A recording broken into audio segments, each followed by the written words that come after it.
what's up? I'm Madison. And I'm Joshua, and today we're going to be talking about asking for help as a person with a disability, more specifically why Madison and I have shied away from it. So we're going to be going over 4 reasons why we tend to not ask for help. So we hope you enjoy, and let's get into it.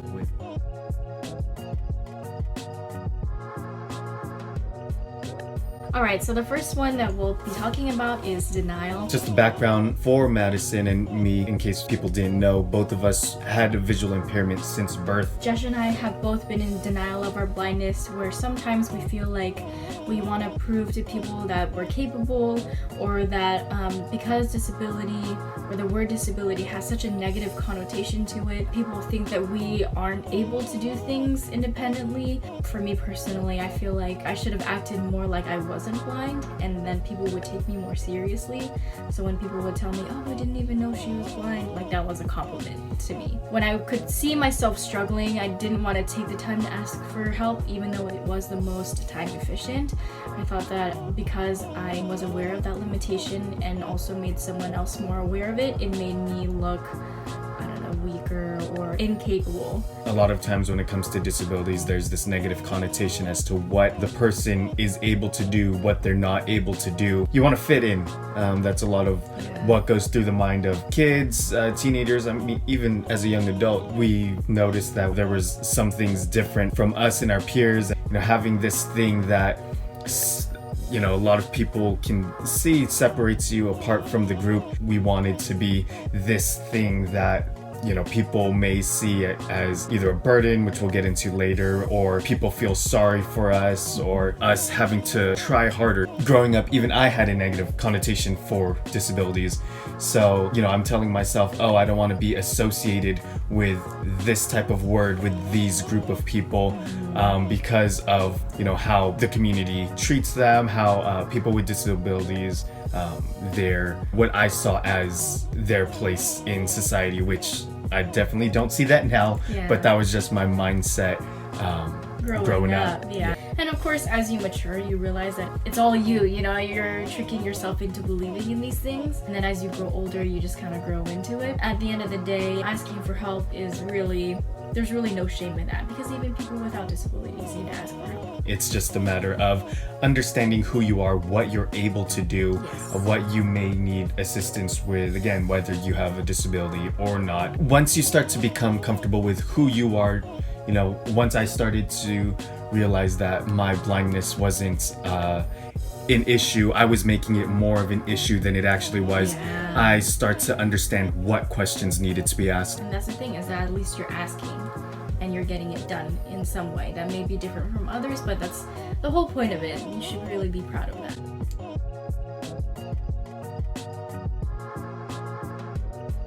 Alright, so the second reason Madison and I tend to not ask for help is because there are times where we feel like we've been a burden on people. So as we grow up, we're expected to be able to, start to learn different things, and we want to be able to show people that we are independent, and we understand from early on that people have their own lives, whether it's our friends, our family members, classmates, whatever it is, whoever it is, they have their own things they need to do, places they need to be, and we don't want to take away from that. We didn't want to put that pressure like people have to be worrying. We need to make sure that Joshua gets his lunch or knows what's written on the board, things like that. So asking for help gets difficult sometimes, because there's that mindset where, is my lack of independence is, holding others back, when that's not the case. Yeah, I can totally relate. Sometimes I feel like, oh man, I feel like I'm such a burden to my dad who has to pick me up from work. But the thing is, people are volunteering to take the time to help you out. It's the same thing as taking a compliment gracefully. If people are going to compliment you, you just say thank you and move on. Don't deny it. When someone says, oh, you look great, and then you say, oh, really? Are you sure? It's like, why are you making such a big deal out of it? They're just complimenting you. Same thing as when people are offering to help you. They are offering, so take advantage of it while you can. Take advantage of it, not as in always rely on people to help you out, but if someone asks you, oh, do you need help? Don't think of it like you're being a burden. Just say, oh, thank you, but I think I can manage. But if down the road you do realize you do need help, it's okay to say, actually, do you mind helping me out with this later. I think if you're taking the time to address a situation yourself and then asking for help, I think that's fine. A lot of times there's people who are willing to help. Even like strangers walking down the street, you know? Yeah, exactly. If someone absolutely is busy, I'm sure they'll say, actually, you know, I gotta run, I don't have time right now, and there's no reason to be upset. Yes. Our third one is pride. Asking for help is a pretty big deal because you are making it aware that you are limited in some sort of capacity. It's definitely understandable that you wouldn't want to ask for help because you feel like you can do it on your own. For people who have the grit to really push through and persist and try to do things on their own, that's amazing. Definitely do that. But if it is getting to a point where not asking for help is hindering you from doing something, then you should really take a step back, ask yourself, could I have gotten this done more efficiently if I asked someone for help, or could I have figured it out myself? And then another thing to understand is sometimes you can learn from other people when you ask for help. Like you can learn more time efficient processes that you may have not found out if you were to figure out a task by yourself. Yeah, and I think a good example is wayfinding or navigation. I know some people who are like, oh, I don't like asking for help, I'll just figure it out on my own. Oh, I get to be able to explore the neighborhood, I know what's what, which is perfectly fine. But for my personal life, I know I could spend my time doing other things as opposed to spending time trying to figure out what's what, which buildings which. Not saying I'm not going to try to get to places, you know, of course I'm going to use the skills that I know, my traveling skills. There are times, especially say like in plazas, GPS, things like that isn't always helpful, and especially if it's a new plaza, I'm not gonna, you know, try to walk into every store I think is the one I need to get into. If there's somebody around looking to ask, hey, do you know where such and such store is? Do you mind showing me where it is, or do you mind pointing me in the right direction? If they're leading me to where the store is, I often ask for landmark references, like what store is it near, because then you can probably pinpoint that area by smell or by sound or lighting. Independence doesn't mean doing things by yourself. Yeah. A big part of independence is advocating for yourself. Thinking for yourself. Yeah, thinking for yourself. If you know that something is more time efficient to ask for help, definitely do so. Just because you're asking for help doesn't mean you're not independent.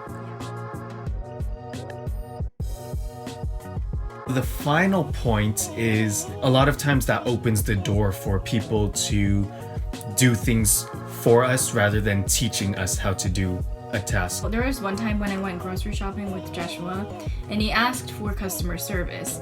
And so the person who came and helped him ended up saying, okay, you stay here, give me a list and I'll shop for you and come back. Do you remember that? Yeah, I do. So we were and that waiting. happens a few times. Yeah. It's like that saying, you know, feed a man a fish, he eats for a day. Teach a man how to fish, he eats for his lifetime. You know, especially I feel like with family members, when there's a situation, they love to jump in, which I'm thankful for. Family's great for doing that. They're always willing to jump in and help you out when they can. But it goes back to what we were talking about. There's not always going to be someone around us to help us out. We want to learn how to do these things because, again, we understand people have their own lives they have to deal with.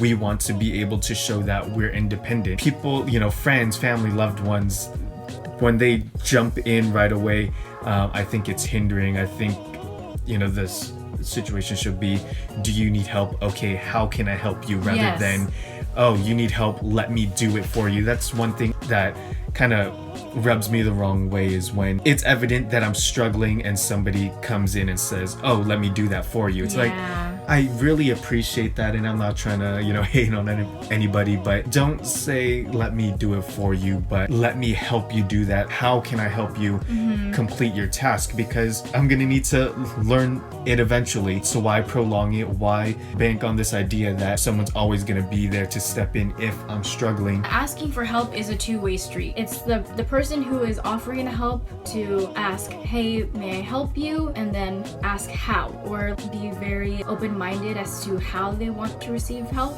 And then the person who is receiving the help should really actively participate in the process as well. It's your job to say, this is how I need help, this is why I need help. You don't want to give yourself a reason to complain later or have a bad experience later because you didn't elaborate or explain how or why you needed the help. For the people who are receiving the help, you just don't want to become complacent. You want to continue to grow. Sometimes constantly receiving that help when even you don't need it can start to lead to the other points we mentioned. And then when people who are offering help, if they offer too much, then it could lead to, what we were talking about with people being prideful. If friends and family is constantly stepping in, pride might start to kick in like, no, I don't need your help at all. I'm gonna complete it, which just becomes this whole cycle of inefficiency.